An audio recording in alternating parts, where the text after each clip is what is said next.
Hello and welcome to another fun-filled nonsense retrospective. I'm your host as always, Rick, and joining me equally as always is Devon. We wish you a Merry Christmas, we wish you get the idea.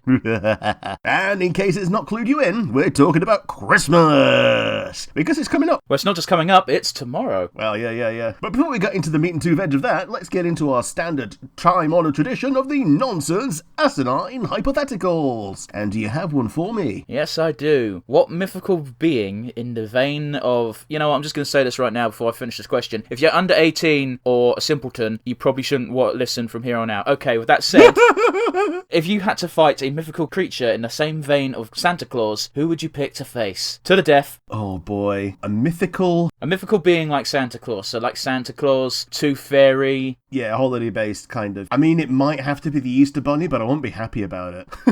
The Easter Bunny is an easy pick, because I'm pretty sure I could kick a rabbit's ass. Yeah. I don't mean to brag or nothing, but a bunny rabbit ain't got shit on me. Do you want to give the Easter Bunny a fighting chance and make it the size of a kangaroo? Oh man, because kangaroos are already essentially tall bunnies. Yeah, if he was the size of a kangaroo and had semi-opposable thumbs, then the Easter Bunny would... No, it doesn't have opposable thumbs, but it can shoot eggs out of its arse like a bazooka.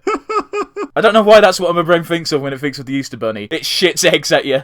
Anyway, Rick, do you have a question for me? The one I have for you is you get two characters. One real, historical, one fictional from anything you like. And they isekai to each other's worlds and potentially take the place of each other, but I don't know. Depending on whatever you think the isekai would do, they may end up in different situations. Okay. Which two do you pick? Historical figure's going to be Cao Cao. Okay. Because, duh. I'm going to go very boring. I'm going to put Cao Cao... I'm going to trade Cao Cao for Chrom. Chrom from Fire Emblem. Chrom from Fire Emblem. Okay. So Chrom now has to deal with the political turmoil and constant warfare of ancient China, and Cao Cao gets to rule Fire Emblem world. Because he would rule it, like... No, there is no question. Like, it doesn't matter where Cao Cao starts. If he does not die on the journey, he is going to be at the top. Yeah. He is not letting Plegia get away with stuff in that world. No, he'll see what Plegia's doing, and he goes, yeah, that's a good idea, I'm going to do it back. Yeah. Like, the only reason Plegia got away with the shit that it did is because the Elise heroes are like, we're better than that. Cao Cao is not fucking above that shit. Oh, no, he's not. Now, here's the thing. I didn't know much about the guy until we saw the movie, which no one's watched. No. That's a pretty fun one, actually. So, yeah. Like, just take Cao Cao and put him in any military scenario, and he more or less instantly climbs the ranks because he's an ambitious fuck. And if he's not the fucking person in charge, then he's leading the fucking military. Dude, as soon as he said him, the first one that I thought for a reply was Ganondorf. But that's a bit of a lazy one, because there's already a Fire Emblem Warriors game. Gee, yeah, there is. I've also never played a Legend of Zelda game. I haven't played a lot of Nintendo games, guys. Fair enough. Everyone's got that one Nintendo franchise that's their one. Yeah. For me, it was also Pokemon for a long-ass time. I didn't have a Nintendo console until the GameCube, and then I went back and I got an N64 from a friend after he moved out. But yeah, the GameCube was the first Nintendo console that I actually had that was mine. I think the first actual Nintendo game I had was Zelda Wind Waker, because everything else was like third-party shit. The first game I actually had on that console was the Star Wars Rogue Squadron and Spider-Man 2. Oh, sorry, Spider-Man 1. Wow. Not even the good one. So we're taking a week off for Christmas, so by the time that you hear this, we will have taken this week off. No, and this is the start of the week off. Oh, this is the start of the week off. Yes. So next week is going to be a blank week. Except for non-stop review, that goes up as normal. So, we thought that instead of our usual pre-game banter, we'd start with how we traditionally celebrate Christmas. So, what do you normally do for Christmas? Well, as a child, it was a magical time where we weren't allowed to get up too early, otherwise everyone would get angry. Yep. Get up at 8 o'clock, not allowed to go in the living room, go straight to the kitchen, eat breakfast, spend about an hour opening presents because there was 3 of us. We'd always have a big Santa sack. Yeah. It was filled with crap. Yeah, stuff that you didn't ask for, but it was from Santa. Yeah, like really shitty little tiny plastic crap toys you could buy for like 20p, but Santa and his elves made it. Yeah. Better yet, there's something they do at Christmas time. I don't know if they still do, actually. You know those really small cans of Coca-Cola? Yeah, the tiny ones, like they're the little mixer cans. Yeah, they're like 100ml or something. We'd have like 6 or 7 of those just put in the fucking sack. We'd also have Pringles, because Santa Claus had a deal with Pringles, apparently. Yeah, apparently so. Like the Coca-Cola, yeah, of course he's got to deal with them. He's got that van with him. But the Pringles, no. Ready salted Pringles, yeah, they're also red. But yeah, like that was it. That was from Santa. Then we get our big presents, which was from Nan and Granddad, aunts, uncles, mum and dad, obviously. As a kid, we didn't really give presents to each other, me, my brother and my sister. What might have happened is, I think my mum and dad might have bought an additional small thing and wrapped it up and said it was from. Yeah. But yeah, that was what Christmas was like as a kid. As an adult, it's quite a bit boring.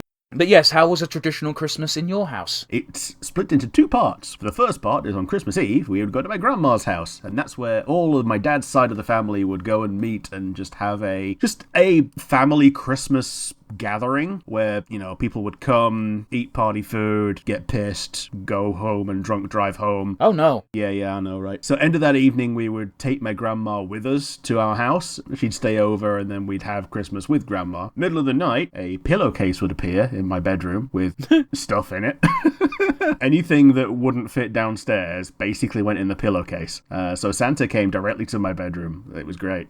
So I was able to wake up at like 4 a.m. and just go ham on these presents that were in there. I've got a quick question for you. Yeah. What did you used to leave out for Santa? Now, here's the thing. We kind of didn't. Like, because he went directly to my room, it was the kind of thing that, like, there wasn't the mystique of Santa being downstairs. Because, like, he did the downstairs thing on his way, but he also came to my bedroom. Oh, God, that's such an innocent outlook on Santa. Just like, yeah. he's just doing his own thing downstairs. It's fine. He did that thing on the way. Like, that's where the fireplace was. So that's how he got in. So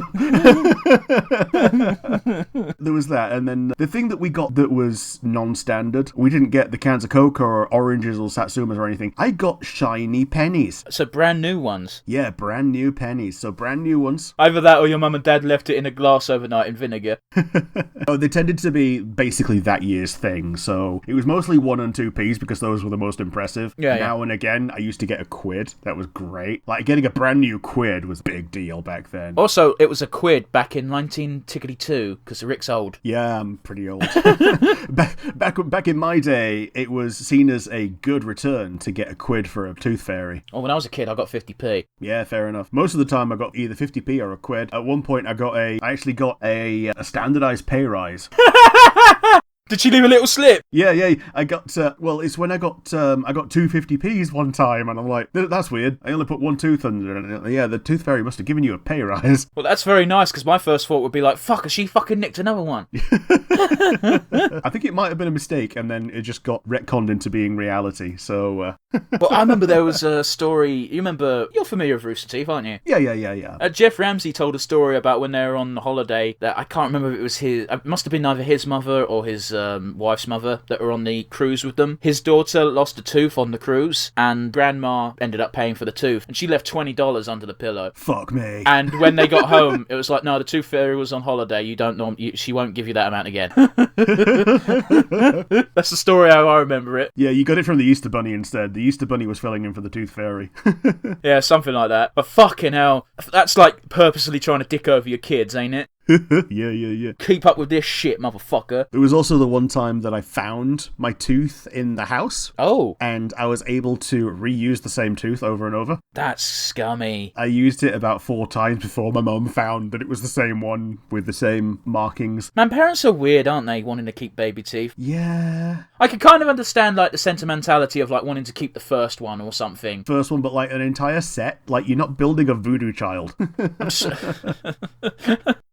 It's a good Hendrix song. Yeah, it is. But I used that to buy books because I was a little nerdy kid. And this was basically, I'm not saying it was before I had computers. Like, it was concurrent with having some kind of electronic entertainment. But back then, I would read a lot more than I do now. Because most of what I read now is digestible bite-sized chunks that the internet feeds me. Because that's the way that people's brains have been wired over the past 20, 30 years. Yeah, it doesn't fill me with pride to admit, but yeah. So yeah, Christmas Day, we would wake up after having had the devastation in my bedroom from the pillowcase, head downstairs, and if there are any big presents, like from mum, dad, grandma, because mum, dad, and grandma would be there, then that's where they would be. And this is also when the ones that I needed to ring up to thank people for would be down there as well. Oh, yes. For me, it'd be a phone call to my nan and my aunt saying thank you, because they lived in Wales. Now and again, we would also get people from my mum's side of the family. Normally, they would visit us. A couple of times we went to their places, but normally they would come to us. My mum's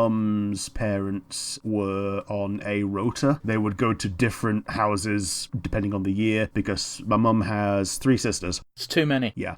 You'd think they'd find out where they were coming from after the second one. So, yeah, that was pretty much it for Christmas, other than the fact, that we made Christmas food. Yeah, I get you. Also, your Christmas is also a bit different because you tend to get slightly bigger presents, don't you? Because people like to roll in your birthday present with your Christmas. Yeah, sometimes. So, a lot of the time, the present itself is pretty much the same as anyone else would get for birthday or Christmas in the circle of friends that I had when I was growing up, and then I just don't get the other one.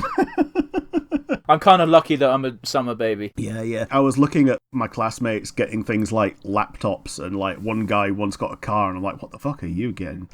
Like I can't imagine getting a car for Christmas. I can't imagine being given a car. Like, we'll get into it when we start talking about presents, but like the most expensive thing I've ever gotten is like a console. Yeah. Which wasn't 500 plus quid when I was getting them. It was like 200. Yeah. I'm going to say the biggest console I got was exactly 200 quid. But yeah, we'll get into the other questions. What's the best Christmas present you ever received? PlayStation 1. Sweet. It was the first home console I ever received. Now, technically, it was like shared between me and my brother, but I didn't care. Yeah. Can you remember what games you got with it? The very first game I ever played on it was Star Wars Phantom Menace. Okay. And it was a fuck of a game because me and my brother did not look through the instructions manual, and the tutorial wasn't great, so we didn't know how to activate buttons. Oh boy.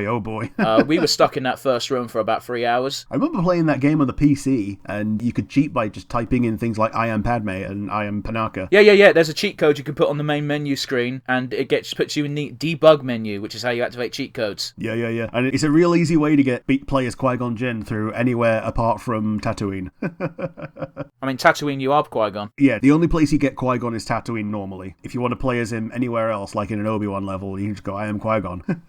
You can get to have Qui-Gon's revenge on Darth Maul. I used to use the invincibility cheat a lot, which completely nullified 9/10 of the game. Yeah. Bottomless pit still works. Bottomless pit still worked, because the way the invincibility worked was, it wasn't actual invincibility, it just meant you couldn't drop below 1 health. Yeah. Your health bar would be on like a pixel, but you'd never go lower than that. Mm-hmm. Like PlayStation 1, hands down. It kickstarted my love of video games. Yeah. Crippling gaming addiction. I wouldn't call it that. But yes, what about you? What do you think is the best present you've ever received? I said the best present I ever received was Commodore Amiga A600. Now, it might have not have been the best present to give to me, because at the time, I was a shitling kid, and I wasn't really fully able to appreciate the thing to its full potential. And also, it was the first computer that I ever had, but it didn't have a hard drive, so you couldn't save anything. It had a keyboard, it had a floppy disk drive, and it could play games if you could swap the discs fast enough.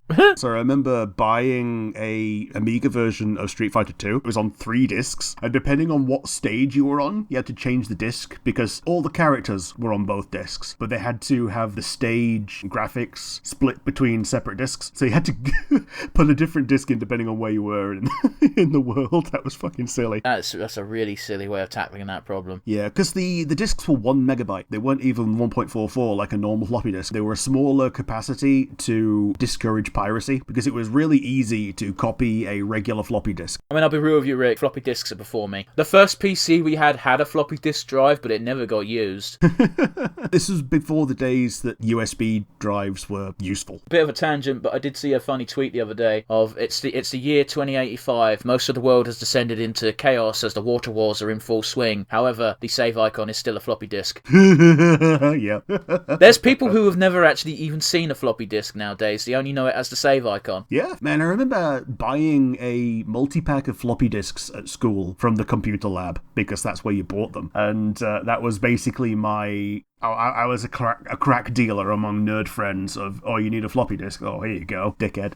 Wow. And downloading ROMs off a school internet to bring home, because that was... I didn't have the internet at home, but we had internet at the Internet After School Club. So, I got told pretty quickly by the IT department not to do that, because it was illegal. And that's when you started discovering proxy servers. Well, not even that. Like that was like 10 years before we decided that VPNs were a thing. But yeah, so the Commodore Amiga A600 with a bunch of weird games, Silly Putty. There was, do you remember Quavers used to have a mascot? I don't. Okay, Quavers had a mascot, and it was like a big old dog of some kind, and he was a cameo character in this semi-licensed game where you played as an ant pushing over dominoes. Okay. The idea was you push over the dominoes. Some of the dominoes have different behaviors depending on the color, like a red one blocks. Jesus Christ, it's just a fucking bulldog in a coat. Yeah. Colin Curley, I think he's called. Commander Stephanie Sterling. Oh, I don't remember that. But yeah, the ant was called G.I. Ant. Oh yeah, fucking Colin Curley. Yeah. Jesus Christ, related searches, yellow mascot character, fucking Big Bird. Yeah, so have you ever been given a pet on Christmas? I put this question in there. No. I think my sister got her an African land snail once for Christmas, because that's what she wanted. An African land snail? It's just a giant snail. Yeah, fair enough. They're so easy to look after, man. If you end up accidentally killing your giant African land snail, you're a fucking idiot. Is it because you tried to give it salt lick? What? Oh, you know how, like, snails and slugs shrivel up with salt? I mean, yeah, I'm sure if someone did that, it would be bad. Like, my sister didn't kill hers. No. I'm just saying, if you're so inept that you can't look after that creature, you probably shouldn't be allowed to look after animals. Yeah. So, yeah, I know, it's not a great story, but I was more eager to see what your answer might be to this. My answer is also a little bit more humdrum, that we only ever had goldfish in our house. So if we ever got anything other than a garden centre goldfish, it would be from a fair. So closest thing to Christmas that would be is late autumn at the latest. So no, you haven't had a pet for Christmas. Yeah, only one of those ever made it through the night, and therefore to Christmas. Jesus Christ, that's grim. I mean, the goldfish from the fair, they always die on the first night. I mean, no. Yeah, if you don't know what you're doing. I mean, we did. We tried to do the best we could, and then they would always die, because they were always ill and sickly and awful, apart from one, which lived for like 20 years. That's how it be. Yeah. I think we moved house with that fish. So, video game Christmas presents. You mentioned getting the PlayStation, so do you have any video game memories from Christmas times? I remember I pissed my mum off once because I asked for a video game for Christmas because I'd rented said video game. And I was like, this is fun, I want to play it forever. And I then rented it again before Christmas and I beat it and I told my mum I don't need this game anymore. I beat it and she was very annoyed because she'd already bought it. Oh boy. Oh boy. Can you remember what game it was? I do. It's kind of, well, I was a kid because it was PS2. So it was called Dog's Life, I believe. Okay. Played as a dog. Can't really remember the plot.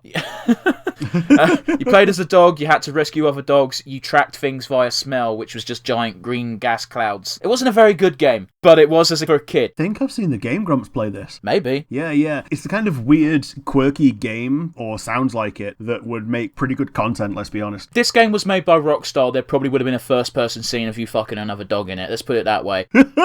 That's the type of humour that it was going for, but it was a kid game, so it didn't go that far. It was like, I'm going to smell this dog's butt because I'm a dog, ha ha ha. That sort of shit. Yeah. Yes, do you have any memorable video game-related gifts? The one that I got, the very last console, in fact, the only console I ever got as a present, it was the last, and it was a Dreamcast, and it was just before the turn of the millennium, and I got it with 6 games, 2 of which I wanted. Man, British people in the Dreamcast, they just won't let it die. Yeah. It was the main sponsor of, I think, Arsenal. I couldn't fucking tell you, I don't follow football, and I hate Sega. I also really didn't give a toss about football, and I was like, man, I wonder why they've got Dreamcast on their front, on their shirt. Like, that's the name of a Sega console. And then it turns out, oh yeah, they were actually sponsored by Sega. And I'm like, that's cool. Why have they sponsored a London team, dickhead? All Arsenal players had to sign a contract that legally made them furries in the eye of the law. But yeah, what game was it that you particularly enjoyed? The ones that I was after were Sonic Adventure, which was, in retrospect, it was a bit of an awful game, but it was groundbreaking to my child eyes. And the other one that was just for a bit of fun was South Park Chef's Love Shack. It was a party game of basically being a quiz show where you would answer questions with Chef as the quizmaster and the kids as contestants. I feel like you weren't old enough for that game. Yeah, I was fine. I was like 15. Okay. I was exactly 15. It was when I turned 15 15. Fair enough. So yeah, that was my console present. A little bit tangentially related to video games. Do you have a favourite Christmas-themed video game level? Yeah, that's the thing. I was actually kind of pondering this, because there's not that many Christmas-themed. Like, there's plenty winter and ice-themed, but not Christmas specifically. Here's the thing. I'm going to spoil my answer. I don't have one. I'm going to be extending it to ice themes. Well, I was just going to say the Nightmare Before Christmas stages in Kingdom Hearts, so... Yeah, if I had played Kingdom Hearts, that would probably be the answer for me. But I haven't, so oh well. Apologies. So yeah, what's yours then? Again, I'm going to extend this to ice-themed levels in general, because, yeah, I can't think of many Christmas-themed levels in total. So I'm going to say the Diamond Dust Zone from Sonic 3D. It was a shit game, but that level had really banging music. I really enjoyed it. So you didn't really like the level, you just liked the song. Yeah, and just being in the level was good because of the song. Like, you just run around, potter around, pick up birdies, and, you know, just enjoy the vibe. Running around at the speed of sound. That's how much I care about Sonic. Can you remember the worst Christmas present you ever received? I got given some whiskey-scented shower gel. Okay. And I was like, as soon as I opened... I do what you always do when you get a gift. It doesn't matter what it is. You always say thank you, you smile, and you pretend you love it. Yeah. But the first thing I could think of is, I don't want to smell like a drunk. Yeah, fair enough. So I think that might be the contender for worst. It's a reasonable thing to not want to smell like. Like, you smell like whiskey. Have you been drinking all day? No, it's my shower gel. Yeah, okay, rummy. But yes, do you remember yours? One of them was a bit of a misunderstanding, and it was when my aunt brought this she brought me a bagged present with an already opened box, it contained a party game which included some inflatable stuff like antlers and rings. And then at the end of the evening, after we'd played with it during the day, she boxed it back up and took it home. So apparently it wasn't meant to be a gift. She just wanted to play it with y'all. Yeah, she just wanted to play with it, but like... She gave it to me in a bagged box as if it was the gift that I got that year. I was a bit miffed. The other one was when I turned 11, I got the puberty starter pack of a multi-pack of Lynx and shower gel. And I'm like, okay, thank you. Like, the worst thing about that is that's what you do for your secret fucking Santa. Yeah. I'm like, okay, I'm aware that I've started smelling, and I'm aware that I need to shower and that I do so, and like, maybe I don't do it all the time, but I'm aware of it. Thank you for letting me know by making it my Christmas present.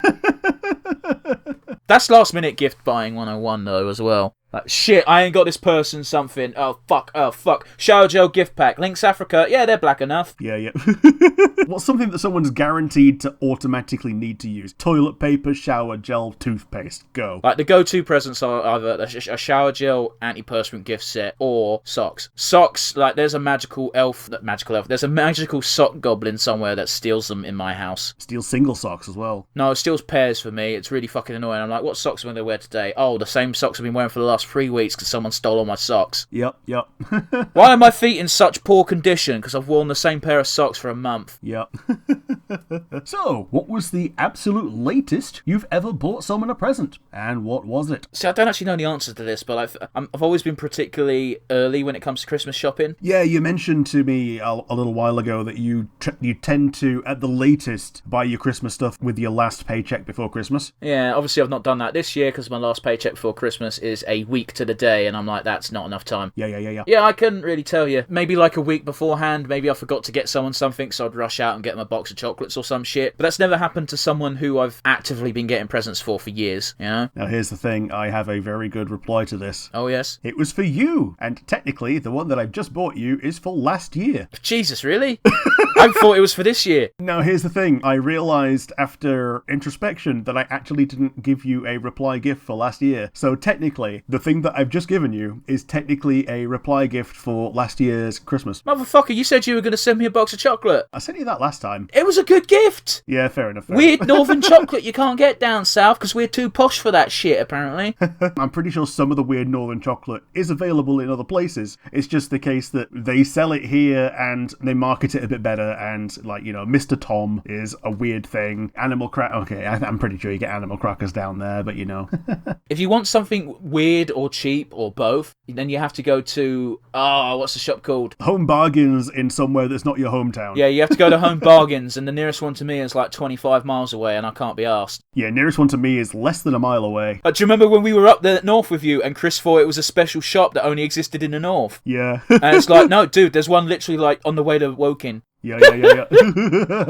So, what do you think is your favourite Christmas food? Pigs in blanket. Yeah, I have written this. If you don't say pigs in blanket, you're probably forbidden from eating pork for some reason. No, pigs in blanket all the fucking way. I mean, it definitely is. Like, it's not even a question, really, is it? It's the best. Now, for those of you who aren't native to England, you might call it something different, who knows? But pigs in blanket is where, usually it's done with cocktail sausages, but in my house, my mum makes something she likes to call boars in duvets. Like a full-size sausage, yeah. Yeah, wrapped in like a piece of streaky bacon. But yeah, it's normally done with a cocktail sausage wrapped in a little tiny bit of bacon, and that's it. That's a pig in blanket. Yeah. I like to go the halfway house on that. You go with the chipolata. Yeah, that's fine. Basically a full-length sausage, but cocktail thickness. Yeah. So it cooks through quicker. It's not quite as girthy as what you're saying. Yeah, it's not quite as girthy. Like, I really enjoy our local butcher's chipolatas because they cook through quicker without burning. Well, I'm a freak when it comes to sausage. I like my sausage to be almost scorched. Oh, yeah. I also like a scorched skin. Yeah, it's black, but it doesn't taste burnt. Yeah. A charred outer crust on a sausage. Yeah. Now, do you have a favourite Christmas song? Fairy Tale in New York. Okay, is that the Scumbag You Maggot? Yeah. Yeah. The reason why I like this song is it doesn't actually play that often on the radio, which means when I'm working, I don't hear it every fucking 5 minutes, which means it's still that little bit special. Yeah, it'll be on a loop of 40 Christmas songs, so you might hear it twice in a day. But yes, do you have a favourite Christmas song? It's probably Mr. Hanky the Christmas Pooh. Is that cheating? Yes. Okay. It's just that I remember there was a time when it almost became the Christmas #1 and it lost out to some insipid pop song. Man, it's tough to think of a replacement for Mr. Hanky the Christmas Pooh. Man, you're saying that, but I'm pretty sure Chef's Chocolate Salty Balls song got to #1 over here. It might have done, but it wasn't a Christmas #1, I know that much. Just saying, like, it's not beyond the realm of possibility that some dumb South Park song charted well. I'm stupid. It was actually Chocolate Salty Balls that was in the charts and not Mr. Hanky the Christmas Pooh. Ah, okay. Yeah, it was around the time that Mr. Hanky the Christmas Pooh was an episode. Howdy ho! Mr. Hanky! Oh, hello, children! Mr. Hanky the Christmas Pooh, something. Season's greetings to all of you. Let's sing songs and dance and play. Now before I melt away, here's a game I like to play. Stick 'em in your mouth and try to say, howdy ho ho, yum yum yum, Christmas time has come! Wow. Man, do you remember the live-action fucking episode they did when they were doing that hang gliding and they were stuck on a boat and they were saved by Mr. Hanky the Christmas Pooh, so they just zoomed in on a dog turd with a Santa hat on? It was so gross. Oh, dude, it was even worse. When they released the VHSs of the original series, they had little live-action segments, and one of them included an advert for a create-your-own Mr. Hanky in the form of a Mr. Potato Head. I hate you so much for bringing this to my attention. They started out with, fish for your own Mr. Hanky, and they went to the toilet with a net. We're done. Move on. So, I'm going to skip ahead a little bit. When you were a kid, oh no, we did the What Do You Family Put Out for Santa one. Well, I asked you it, but you didn't ask it back. Oh yeah, I apologise. What did you put out for Santa? Depended on the year. There was like a 4-year period when it was Jaffa Cakes and Iron Brew. Okay. Because Santa's apparently Scottish, is he? I think my dad was just going for a phase where he liked Iron Brew. Yeah, fair enough. Because, yeah, it's like the stuff that gets put out for Santa gets drunk by your parents. It's fine. Yeah, but they had to drink only half of it and take bites out of everything. They couldn't have the whole lot because, you know, they had to show evidence that Santa Claus did it. Like the carrot for Rudolph. Apparently, Rudolph only wants half the carrot and leaves the other half of it downstairs. Plus, I've seen a reindeer mouth. The fucking the slices that you fucking cut the carrot into, that's gone. Yeah. They ain't fucking chewing that, they're just swallowing it. But yeah, can you remember the most interesting Christmas decoration you've ever encountered in the wild? Oh, in the wild. Not really, because I'm sure there's plenty of them in the country. But there is one fucker down my road who has this giant inflatable Santa. Yeah. Like, it's bigger than his door. It's quite obnoxious, I'll be honest. It lights up at night time, but not very well. Because it's just a fucking giant gas bag. So it's like a fucking Chinese paper lantern. So you can sort of see the light shining through it, but it's not great. Yeah. I suppose that's my answer, even though it's a poor one. So, over to you. Yeah, for me, it is one of our neighbours, part of their light show. We've got one who's got some really cute cute light-up mushrooms. Okay. They're incredibly adorable, and they could stay up all year for all we care. They just fit. They look like they should be there, and they're just out on the front lawn. And the other one is someone has a blue LED mesh that they put a lot across the front lawn, and then a light-up swan to make it look like like a little lake. I mean, that's all very unique, but I wouldn't describe either as Christmassy. Yeah, but it fits in with the idea of putting on a light show. You wouldn't put lights like that out in November. I guess. I had to rack my brain for something that was weirder than that, but I kind of couldn't think of any. And we're going to come to the last one of, do you have a favourite Christmas movie? Die Hard. No. Shit. I like Die Hard, but it's not the most Christmassy film, even though it is a Christmas film. Yeah. I'll be honest with you, I don't really watch Christmas movies. I think my favourite Christmas movie is probably the one we did, as of recording yesterday for the podcast, of Nightmare Before Christmas. Fair enough. Now here's the problem. I'm going to have to ditto both of those. Both the flippant answer of Die Hard and the actual answer of The Nightmare Before Christmas. It's a silly argument, the Die Hard argument, because it's like, it's not a Christmas movie, it's not about Christmas. And it's like, yeah, okay, if that's your definition, I get where you're coming from. But it is a Christmas movie. It's set at Christmas. Yeah, it's set at Christmas. Things happen around Christmas. They mention Christmas. And it's not about Christmas, but it takes place around it. My favourite line wouldn't be able to exist if it wasn't at Christmas. And that's fucking the deadpan delivery of the late Alan Rickman. Now I have a machine gun, ho, ho, ho. It might have been reversed. It's been a while since I've seen that film. But yeah, I think that's pretty much it for our Christmas chat. Oh, we need to give out an MVP award because there's one person who deserves it. Go ahead then. Who's your MVP? Sandy Claus. Yeah, Sanity Claus. You gotta give the MVP to Sanity Claus, and to anybody who fills the role of Sanity Claus, whether it be your dad, an uncle, a beloved family friend, or just your own childlike wonder. Sorry, we said loads of male figures. Or your mum. Yeah, your childlike wonder. Yeah. Okay, just say it. Just say mum. No, your childlike wonder. Mums can't be Santa. Fuck off. you need a bit more childlike wonder to make your mum into Santa. Sorry, going on a bit of a tangent, but don't you love the innocent connotations when you get older of the I Saw Mummies Kissing Santa Claus song? Because it's like, yeah, of course you did, because Santa Claus is probably your dad dressed up. Yeah. When you're younger and a bit more immature, you're like, oh, haha, fucking affairs, blah, blah, blah. But like, when you look at it with a bit of a retrospective to your goggles, you're like, oh, yeah, of course, because Santa Claus is probably your dad dressed up, putting out the presents. Man, I remember I used to have a t-shirt that said Son of Santa. Yeah, and unfortunately, your selective dyslexia kicked in because it's meant to say Son of Satan. Yeah.